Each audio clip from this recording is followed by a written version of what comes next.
বিগত কয়েক বছরের নড়বড়ে পরিস্থিতি কাটিয়ে দেশের সামষ্টিক অর্থনীতিকে পুনরায় শক্তিশালী করতে এক উচ্চাভিলাষী রোডম্যাপ তৈরি করেছে সরকার। জিডিপি প্রবৃদ্ধি, বিনিয়োগ ও রাজস্ব ঘাটতির মতো প্রধান সূচকগুলোই মূলত দেশের আগামী দিনের অর্থনৈতিক ভাগ্য নির্ধারণ করবে। তবে মাঠ পর্যায়ে বাস্তব সংকটগুলো কাটিয়ে খাতা কলমের এই বিশাল লক্ষ্যমাত্রা অর্জন করা নীতি নির্ধারকদের জন্য এক বড় অগ্নি পরীক্ষা। এসব বিষয়ে বিস্তারিত জানাবো আমরা, সঙ্গে আছি আমি রুবাইয়া এশা।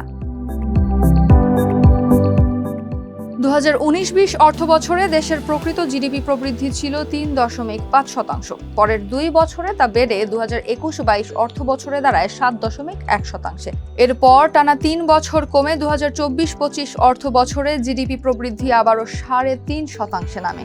2025-26 অর্থবছরে সেটি 4.2%-এ উন্নীতর লক্ষ্য নির্ধারণ করেছে সরকার। এই মন্দা দশার মধ্যেই 2025-26 অর্থবছরে জিডিপি প্রবৃদ্ধির লক্ষ্যমাত্রা ধরা হয়েছে 4.2%।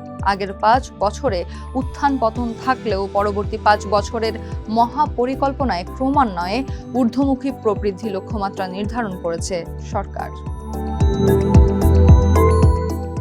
অর্থনীতির চাকা সচল রাখতে বিনিয়োগের কোনো বিকল্প নেই। তবে গত কয়েক বছর বিনিয়োগের ধারা কিছুটা মন্থর। 2019-20 অর্থবছরে মোট বিনিয়োগ ছিল জিডিপির 31.3%, যা 2024-25 অর্থবছরে কমে দাঁড়িয়েছে 28.5%। এই স্থবিরতার মধ্যেই 2025-26 অর্থবছরের বাজেটে বিনিয়োগ লক্ষ্যমাত্রা ছিল জিডিপির 31%।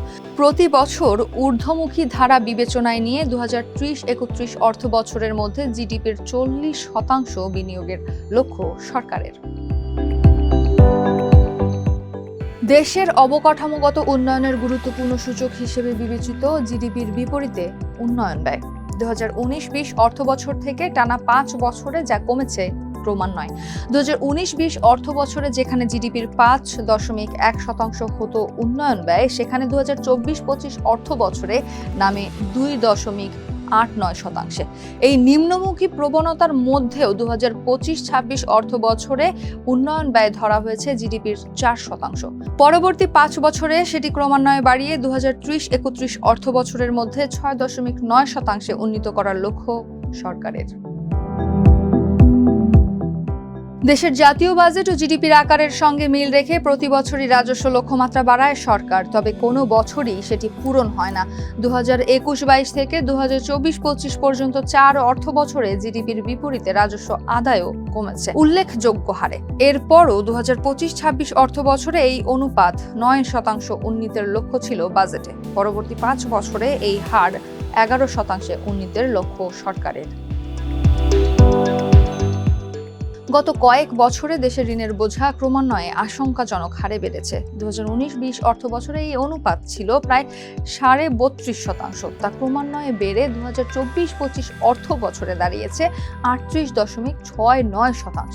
অভ্যন্তরীণ অর্থনীতিকে শক্তিশালী করার লক্ষ্যে এই অনুপাত কমাতে সচেষ্ট সরকার। 2025-26 অর্থবছরে বাজেটে ঋণ ও জিডিপির অনুপাত 38%-এ নামানোর লক্ষ্য নির্ধারণ করা হয়েছিল। পরবর্তী 5 অর্থবছরেও 38 ও 39%-এর মধ্যে রাখার পরিকল্পনা সরকারের। জিডিপি প্রবৃদ্ধি, বিনিয়োগ, উন্নয়ন ব্যয় ও রাজস্ব বৃদ্ধির বিপরীতে ঋণ অনুপাত কমানোর এই লক্ষ্যে সরকারের মূল চ্যালেঞ্জ হতে পারে মূল্যস্ফীতি নিয়ন্ত্রণ। কয়েক বছর ধরে বাজার দরের লাগামহীন ঊর্ধ্বগতি প্রবণতায় ধুঁকছে জনসাধারণ। 2019-20 অর্থবছরে মূল্যস্ফীতি ছিল 6%-এর নিচে, অথচ 2024-25 অর্থবছরে তা বেড়ে দাঁড়ায় 10%-এ। চলতি অর্থবছরে মূল্যস্ফীতি 9%-এ নামানোর লক্ষ্য ছিল বাজেটে। পরবর্তী 5 বছরে এটি 5%-এ নামানোর পরিকল্পনা সরকারের। দেশের সামষ্টিক অর্থনীতির বর্তমান ক্ষতগুলো বেশ গভীর। বিগত 5 বছরের নেতিবাচক ট্রেন্ডের বিপরীতে আগামী 5 বছরের জন্য যে লক্ষ্যমাত্রা নির্ধারণ করা হয়েছে তা অর্জন বর্তমান বাস্তবতায় এক প্রকার অলৌকিক ঘটনার মতোই। কাঠামোগত সংস্কার এবং সুশাসন নিশ্চিত না করা গেলে কাগজের এই লক্ষ্যমাত্রা শেষ পর্যন্ত সাধারণ মানুষের ভাগ্যের কোনো পরিবর্তন ঘটাতে পারবে না, এটাই এখন রূঢ় সত্য।